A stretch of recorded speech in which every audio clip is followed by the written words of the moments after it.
Resort में गीतांजलि जबरदस्ती अरमान को मंदिर ले जाती है, लेकिन वहाँ पंडित जी की भविष्यवाणी सुनकर गीतांजलि घबरा जाती है।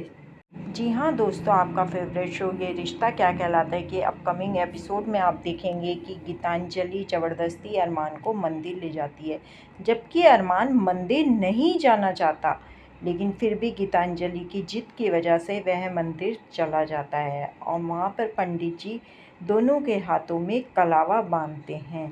लेकिन चलते वक्त जब गीतांजलि और अरमान दोनों पंडित जी के पैर छूते हैं तो एक के हाथ का कलावा टूट के वहीं पे पंडित जी के पैरों के पास गिर जाता है। तब पंडित जी उठाते हैं और समझ जाते हैं कि इन दोनों का रिश्ता ज़्यादा दिन नहीं टिकेगा।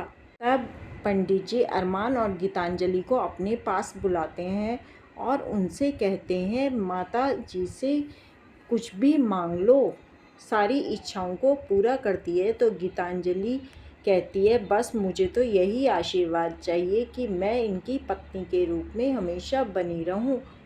यह बात सुनकर पंडित जी घबरा जाते हैं और कहते हैं, बेटा तुम दोनों में से किसी के हाथ का कलावा टूट के गिर गया, इसका मतलब यह है कि तुम दोनों का रिश्ता ज़्यादा दिन तक लंबा नहीं टिकेगा।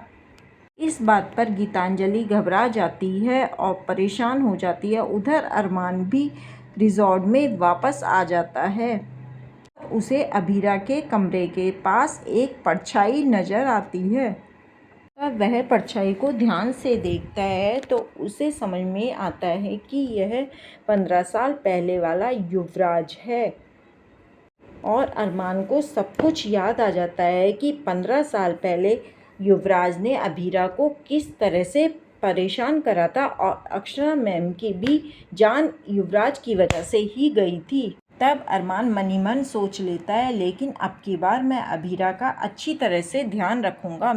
मैं बिल्कुल अभीरा को अकेला नहीं छोड़ सकता। उधर गीतांजलि आती है और देखती है कि अरमान अभीरा के कमरे के बाहर खड़ा हुआ एकटक वहीं देखे जा रहा है। तब गीतांजलि कहती है कि तुम इस तरह से कब तक खड़े रहोगे।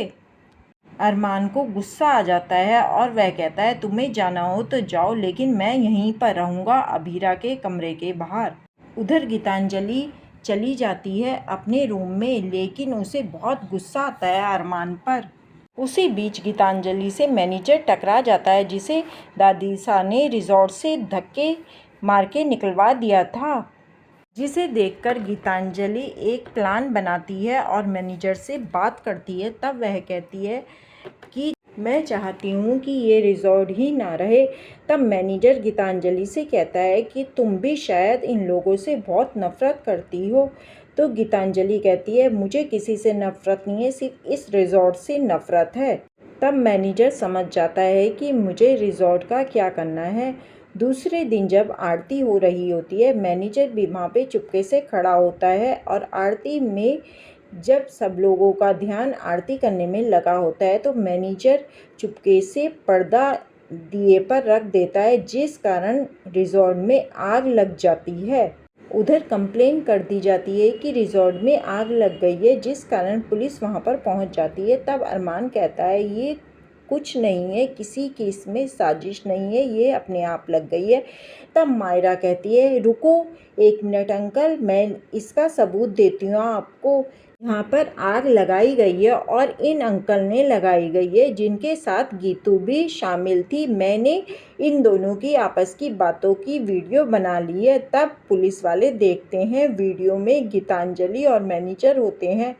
तब पुलिस वाले कहते हैं गीतांजलि से कि तुम्हें हमें पुलिस स्टेशन ले जाना पड़ेगा। गीतांजलि बहुत मना करती है कि मैं नहीं जानती, मैंने इससे मैनेजर से कोई बात नहीं करी, बस मैं तो ऐसी ही बात कर रही थी, हाँ मैं हाँ मिला रही थी, लेकिन मुझे नहीं पता था कि ये आग लगा देगा।